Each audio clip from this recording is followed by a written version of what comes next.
I'm Haley B. Miller, and this is Ohio Politics Explained, a podcast where you give us 15 minutes and we give you all the news you need to sound smart and impress your friends. Welcome to another episode of Ohio Politics Explained. Today, we'll discuss how the federal shutdown is affecting Ohioans who receive food assistance. We'll also dissect problems at Central State University and what might be in store for Ohio's new congressional map. Back in the studio today is Laura Bischoff. Hello, hello. Hello. Let's start with SNAP, the Supplemental Nutrition Assistance Program, formerly known as food stamps. Monthly benefits won't go out November 1st because of the federal government shutdown. In Ohio, that means $263 million for about 1.4 million people. In Washington, Republicans are blaming Democrats. Democrats are blaming Republicans. What are we hearing from state officials? Well, just late this afternoon, the DeWine administration, along with the legislative leaders, Rob McCauley in the Senate and Matt Huffman in the House, put out a press release saying that they were going to provide $25 million in emergency food aid, $7 million to food banks, and about $18 million in emergency benefits to people who are on this thing called Ohio Works First. There's only 63,000 people on this, and it's for people who are at or below 50% of the federal poverty line. So this is, very, very low income folks. So that's 63,000 of the 1.4 million people who are on SNAP. So it's just, it's a small offering, 10 cents on the dollar really for the SNAP money that normally would come into the state, but it's a step. Right. And we've heard from Ohio Democrats, especially in recent days, about the need for the state to do something. Democrats attempted to tweak some legislation on the floor this week to use the state's rainy day fund to cover the lapse in SNAP benefits, essentially. Republicans did not like that idea. They didn't want the state dipping into that account, saying that it would hurt the state's fiscal standing. And there was also a lot of partisan rhetoric about, again, whose fault this is. And so, to your point, this is something, but it's a very specific population that's going to be affected by this money. Right. I mean, all across the country, we see that this is an inflection point. The inability to provide food assistance for low-income people because of this politically driven federal shutdown.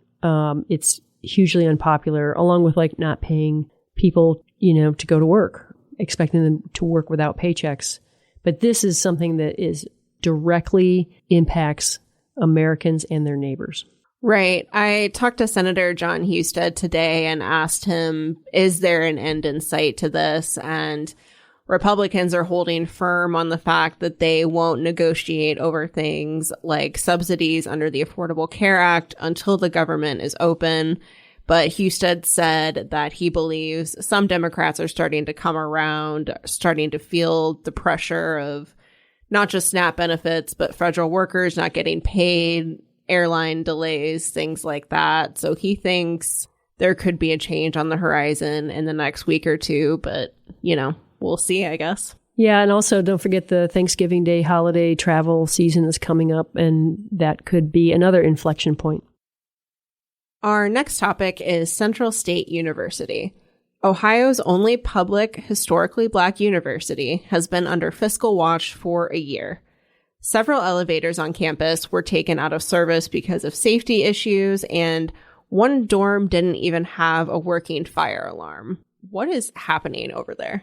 Oh, that's a very good question. About a year ago, the new president of Central State, President Cootie, alerted the Ohio Department of Higher Education that there were some financial irregularities and problems, and that kind of kicked off this intense oversight by state officials and trying to unravel what was going on, and also efforts by Central State to cut faculty positions, eliminate low numbered majors, kind of consolidate some stuff.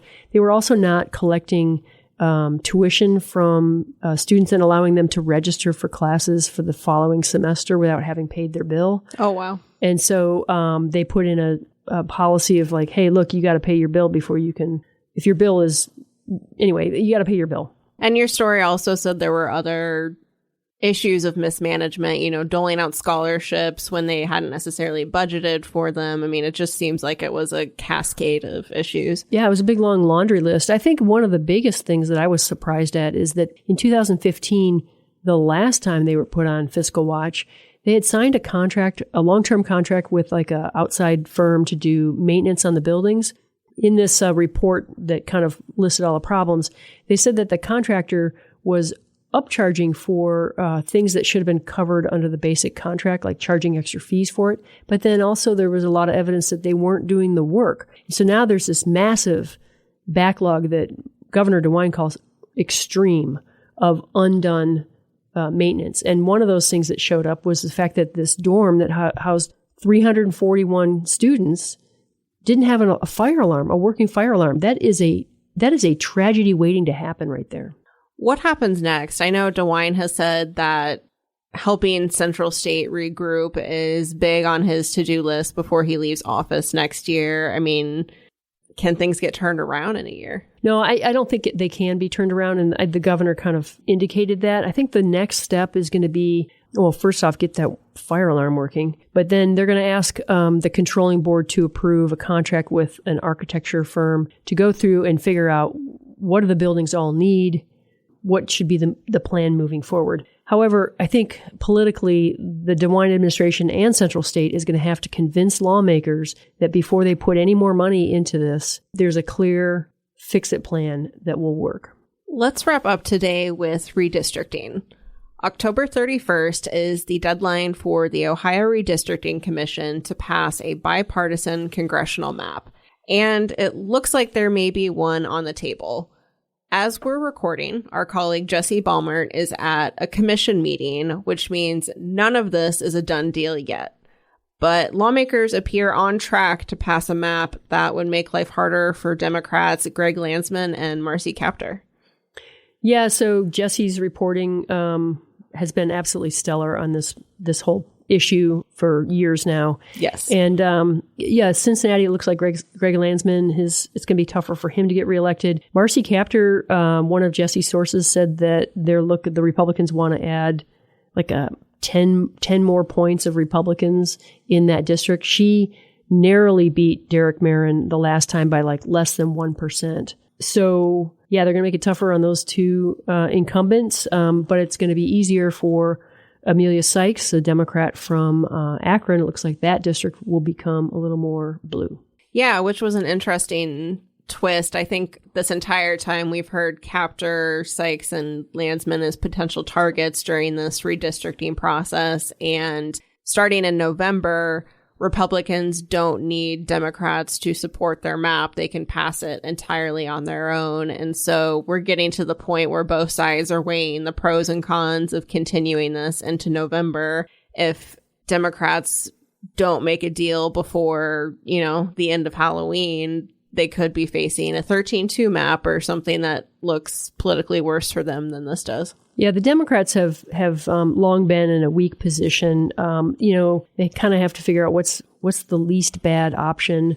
And I think the Democrats, the only recourse that they have is to file lawsuits and or put a map up for a ballot vote. Both of those options are expensive. Right. It is interesting with this map to see how some Republicans have reacted to it. I think there was a hope among some Republicans that GOP leaders in Ohio would really go for it and expand the majority here more aggressively. We're seeing redistricting talked a lot about at the national level because President Donald Trump is trying to pad the U.S. House majority and ahead of next year's midterms. So it's a really hot topic right now. We're seeing Republicans in Texas, for example, electing to draw maps by choice in the middle of the decade. Ohio has to do this, but against that entire backdrop, it is interesting to see what people on the national scale think of Ohio's potential new map.